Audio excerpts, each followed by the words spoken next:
नमस्कार मंडळी, new kitchen 3 स्टारमध्ये आपल्या सर्वांचं स्वागत आहे. कोबी धुवून घेतला, कापून घेतला, त्याच्यामध्ये थोडी हळद टाकून घेतली, मीठ टाकून घेतलं, कारण हे निर्जंतुकीकरण करून आपल्याला हे जंतुनाशक बनवायचं आहे. त्यामुळे आपल्याला एक 10 ते 15 मिनिट आपण हे आता ह्या मिक्स करून हे मीठ हळद लावून हे आपल्याला बाजूला ठेवून द्यायचं आहे.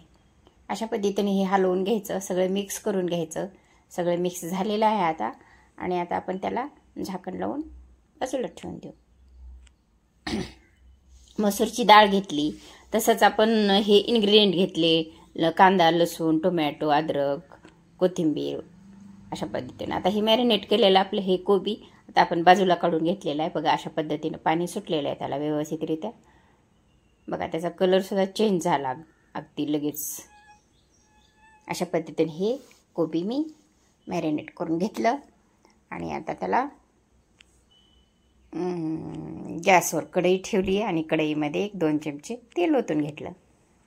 त्याच्यामध्ये मी आता जिरे टाकून देते. जिरे थोडे तडतडले, आता तडतडलेले जिरे. आता त्याच्यामध्ये लसूण टाकून घेतला. लसूण पण थोडा फ्राय होऊ द्यायचा, थोडा भाजून घ्यायचा, व्यवस्थितरित्या तळून घ्यायचा. अशा पद्धतीने हे सगळं हे करून, हे अद्रक पेस्ट मी करून घेतलेली होती ते पण याच्यामध्ये टाकून घेतली. आता कांदा पण टाकून घेतला. आता हे सगळं व्यवस्थित फ्राय करून घ्यायचं, व्यवस्थित तळून घ्यायचं याला. बघा, लसणाचा कलर चेंज झाला, अद्रकचा कलर, कांद्याचा पण कलर चेंज होत आहे. बघा, अशा पद्धतीने हे तळून घ्यायचं. आणि आता ह्याच्यामध्ये हे टोमॅटोचं काप केलेले ह्याच्यामध्ये टाकून घ्यायचे. अशा पद्धतीने हे सगळं मिक्स करून घ्यायचं, हलवून घ्यायचं सगळं. हे सगळं हलवून घेतलेलं आहे. थोडं गॅस कमी करते. हे 4 मिरच्याची पेस्ट करून घेतली होती, ही पेस्ट पण ह्याच्यामध्ये टाकून घेतली. अशा पद्धतीने हे सगळं हलवून घ्यायचं, मिक्स करून घ्यायचं हे सगळं. बघा, अशा पद्धतीनं सगळं आता तळलेलं आहे व्यवस्थितरित्या. मसाला अगदी व्यवस्थित भाजलेला आहे सगळं.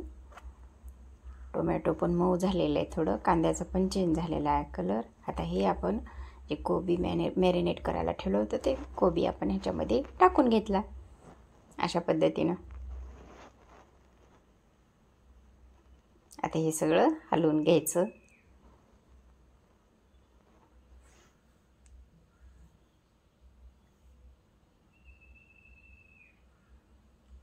सगळं हलवून घेत राहायचं, थोडं भाजून घ्यायचं व्यवस्थितरित्या.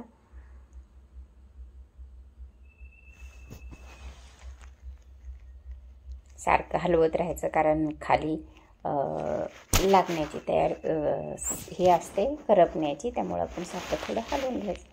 कढीपत्त्याचे 4 पानं टाकून घेतली मी त्याच्यामध्ये. आता थोडं झाकून घेऊ, वाफवून निघतं ते. वाफवण्यासाठी आपण त्याच्यावर झाकण ठेवलेलं आहे. आता ते काढून घेतलं, आता थोडं हलवून घेतलं. अधूनमधून आपल्याला सारखं हलवत राहावं लागणार. अशा पद्धतीने ही भाजी अर्ध्याच्या वरी जवळपास 80% शिजत आलेली आहे. बघा, आता त्याच्यामध्ये मी हे मसूरची डाळ टाकून घेते. ही मसूरची डाळ आपण जर ह्या भाजीमध्ये टाकली तर आपलं खेमासुद्धा मागे पडतो. खेम्यालासुद्धा, मटणाचा जो खेमा असतो ना, त्या खेम्यालासुद्धा ही भाजी मागे सारते. इतकी टेस्टी होते ही मसूरची डाळ याच्यामध्ये टाकून जर भाजी केली. अशा पद्धतीनं तुम्ही पण भाजी करून बघा, खाऊन बघा, आणि मला कॉमेंट करून सांगा की बाबा खरंच भाजी छान झालेली आहे. किंवा कारण तुम्ही कॉमेंट करून सांगितलं तर मला पण जरा उत्साह येतो रेसिपी करायला. कारण माझ्या रेसिपी चांगल्या होतात की नाही हे तुमच्याकडूनच मला समजलं जातं. त्यामुळं तुम्ही मला रिप्लाय देत चला, सांगत चला, कुठं चूक होते ती मला गायडन्स करा. आता थोडं झाकून घेते. डाळ टाकलेली आहे, कारण कोबी बऱ्यापैकी शिजत आल्यानंतरच डाळ टाकायची.